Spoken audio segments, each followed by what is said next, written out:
Hey everyone, it's Kristen, and today we're going to work on some mixed media art journaling backgrounds. That's a mouthful.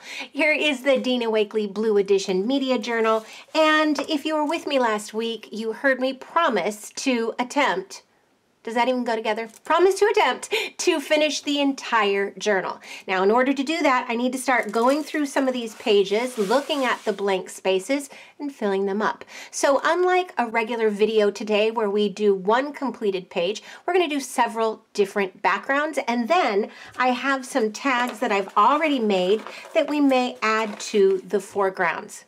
There we have instant completion. So that's what's going on. If you want to see how all of this happens, as do I, just keep watching. And as always, thanks for coming along. Hey, it's me.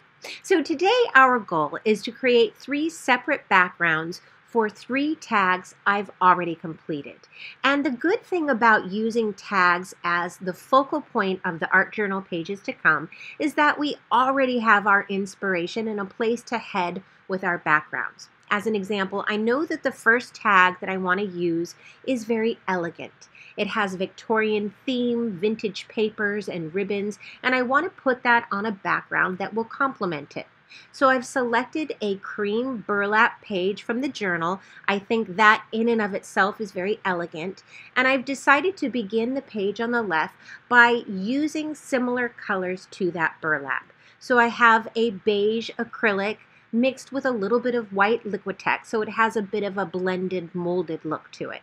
And as you can see, once the first layer dried, I added a little bit more paint to cover up as much as possible the black that I had from the page before it.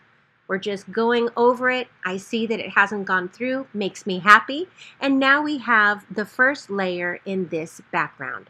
Now on to modeling paste. I really love this product. It's a bright white and it's thick and it has a nice raised quality to it. So I've pulled out one of my favorite Sporn Designs stencils, and I'm going to take a palette knife and smooth it over sections of that page. I will also put a little bit on the page next to it so that the left will really complement the right. We've got something started already.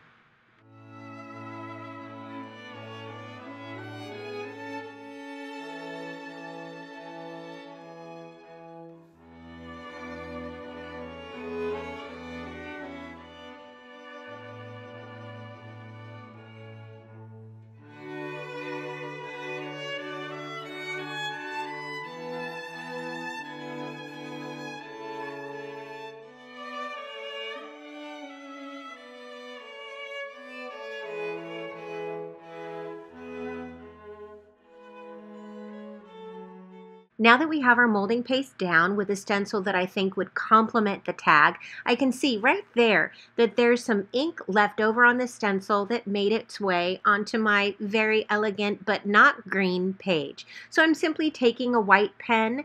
This is a Jelly Roll pen. I don't like the way it works, so I'll eventually change to a different pen, but there's really no mistakes. You can always go over something like I am here with this white to just kind of fix what happened before it.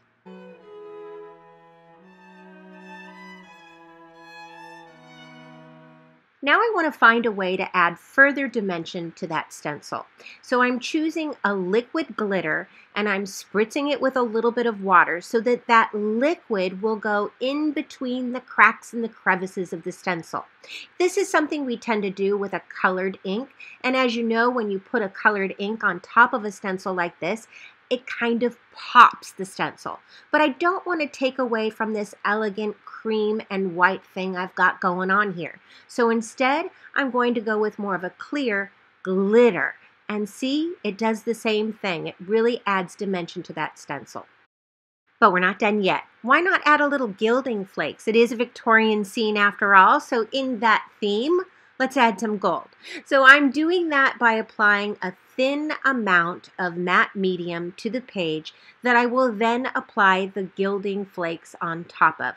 You don't want to use a thick glue because you don't want it to take forever to dry. So in this way, you can add a little bit of glue and do allow it to dry thoroughly before you buff off the excess.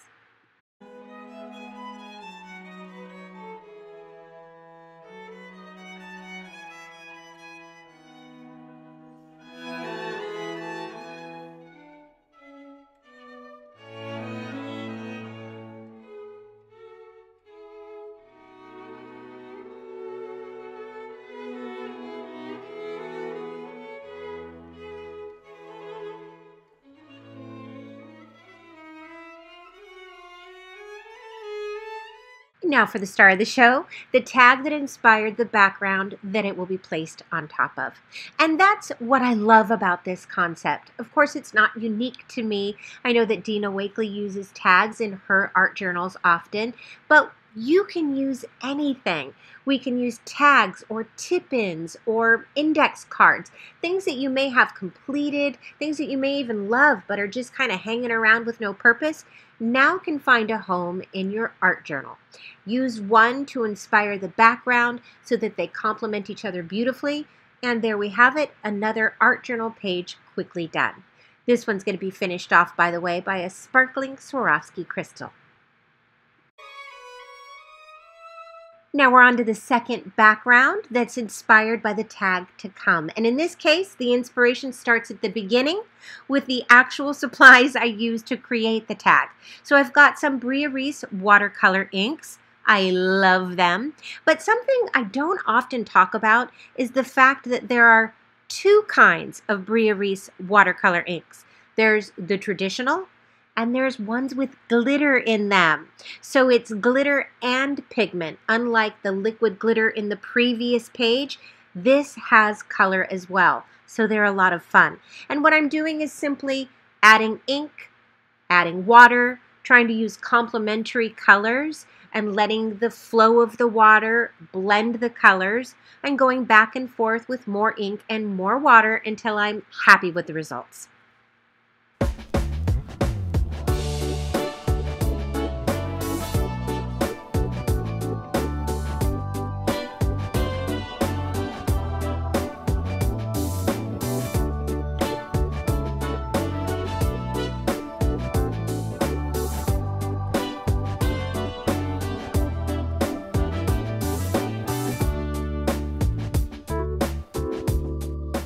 And there we have it. She's all dry and sparkly, but she made a mess right there in the center, and I don't like it. So I want to fix the areas where the ink absorbed into that denim fabric by adding a little white acrylic to the page with a brayer. Now a brayer is a great way to go for an easy page. You simply add inks or acrylics and then brayer on top for that really cool textured look.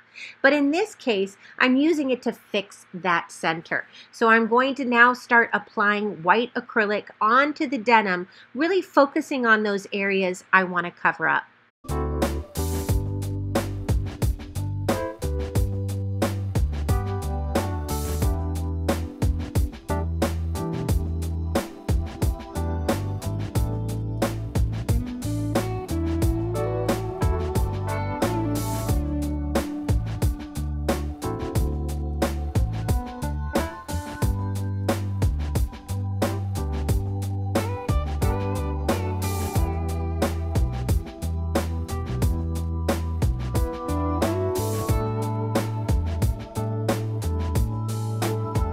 And now that our second layer has dried, you can see that I took away some of the vibrancy that was originally there, but don't worry, we're going to bring that back. But first, I want to add another element of coverage and texture. So I've pulled out some crackle paste with a smaller palette knife, and I'm going back and forth in various motions just to add a little something extra to the page. And you'll see, it'll all come together quickly.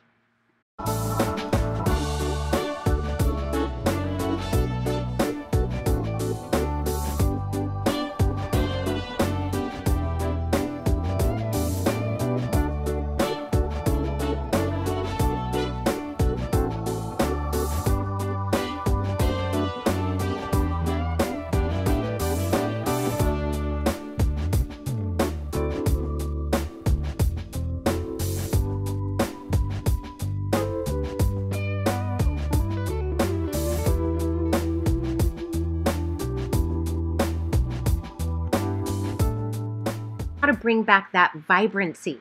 These pages were created in the same exact way that we just created our background page. It's the Brea Reese inks on a piece of watercolor paper. And now, as you can tell, I'm making really simplistic cloud shapes. I'm cutting around, and I've made the shapes with a pencil and created on the back of that watercolor paper simply because I don't want to have to worry about the lines. And there we have a little cloud. I'll be cutting more out, and I wanted to note this circle punch. I will use this every time I have itty bitty scraps of paper that I don't want to just throw away. I'll take my punch out and create little scraps for things to come.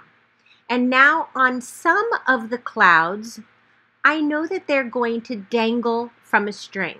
And because they're going to dangle, if they ever turn around on our art journal page, I want it to be pretty on the back side. So I'm just adding a little bit of ink so that we have something on the back to catch our eye if it happens to flip over.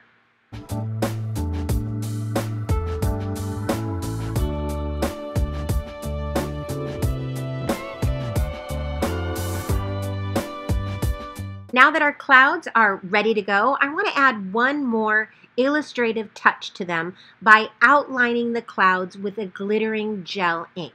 It'll just give a little bit of an extra touch, an extra dimension that you can see there. And when, look at them, they're all placed together, they will be beautiful on the page. But now what I'm showing you is that crackle all grown up. It's dried, it's ready to go, and this time I want to highlight the texture by adding a little bit of charcoal to the cracks of the crackle paste. They'll just create a bit more dimension and add a little bit of depth to the page.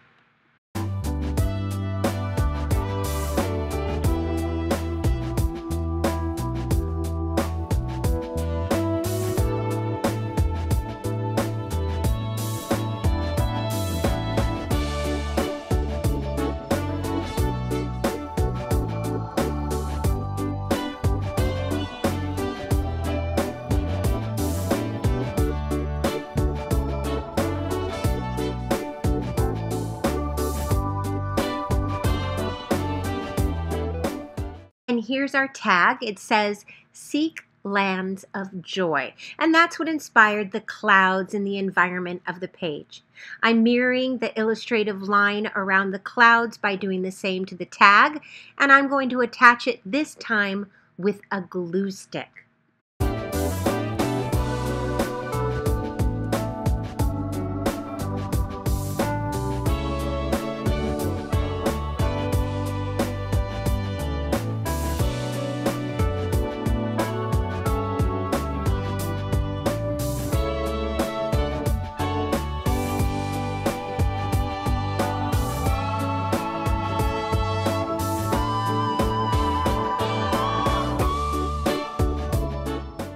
To attach the clouds to the art journal page, I've decided to use a little bit of embroidery thread that's the same color as the denim page on the left. So I'm taking a hole punch and making little holes on the top of some of those clouds. These are the clouds that may flip over that we added the ink to the back side of. See, there we go. So it'll sparkle either way. And I'm simply going to tie a knot to the front. I will need to tie more of a knot than I think so that it's big enough and it won't fall through that hole like it just did. But I'll add a knot to the front and then I will tape it to the back of the following page.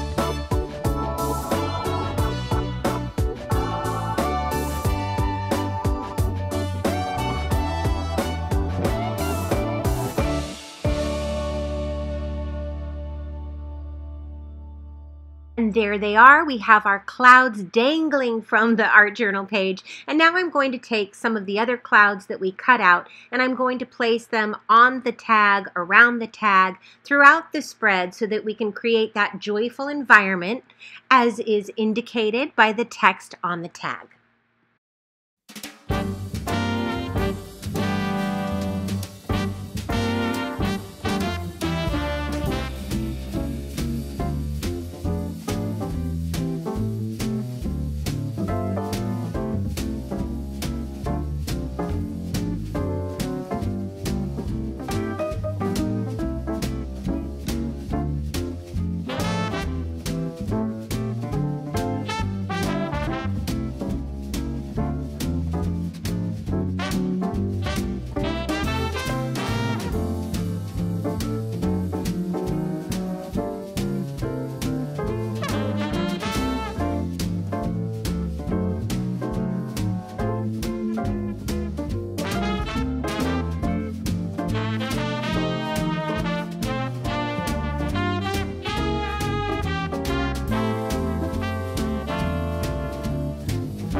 we've added one more little bitty cloud to balance it out. I felt like I needed one more element. And now the last thing is to add one more piece of text so that I can balance out the page. It feels like it's a little off balance with the heaviness on the left. So I'm going to add that to the bottom right, and it says Land of Yes. And now on to our last background inspired by the tag that will be a part of it. I'm taking a little golden acrylic. This is a beautiful acrylic color in green gold. I love the fact that it can be kind of a rich, deep, mossy green, as you see there. But when added with water, it becomes a little bit more of a lime green. So it goes in a lot of different directions. It's a great paint. But I'm taking this, adding it very easily in a haphazardly fashion all over the page before going in with some more Brea Reese product, this time in the form of a liquid gold metal. And let me tell you, this stuff is cool. When it dries, it has the coolest patterns that it makes. I'm spritzing on more water. See, water is our friend. I love the way that water moves product, but I'm spritzing it on. I will add more ink on the top until I'm really happy with the way it looks, and we'll go on from there.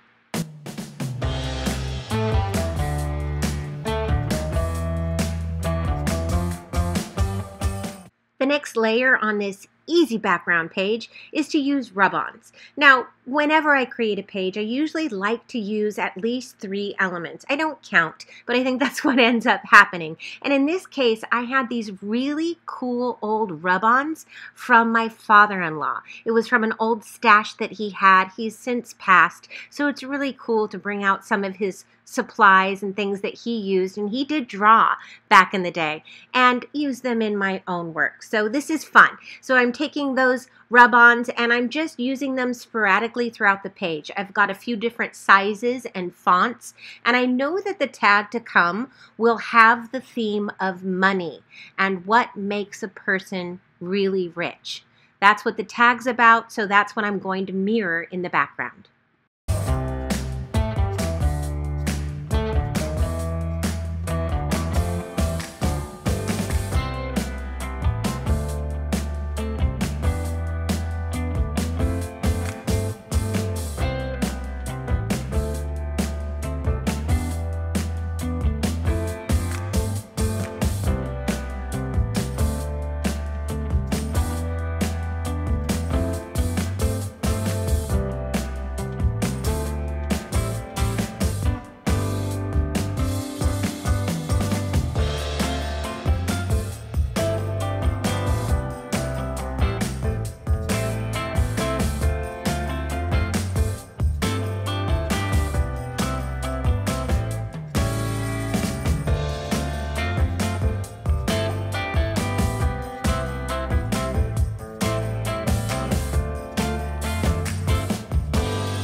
Here's the third element, which there will actually be 4 in this particular case, but I'm just taking some golden fluid acrylics with water and a fan brush and making splatters or splashes across the page. You can certainly do this with a regular acrylic or even a heavy-bodied acrylic. You would just need to add a lot more water. And there we have it, a really kind of cool, grungy look and a vintage tag. It says, "No worldly wealth, all he wants is to be free." Lastly, we'll talk about wealth with the gold here. I've got a metallic paint pen. This is another favorite of mine, and I'm just allowing the ink to spread throughout the page. Now we're going to attach the tag, and we will almost be done.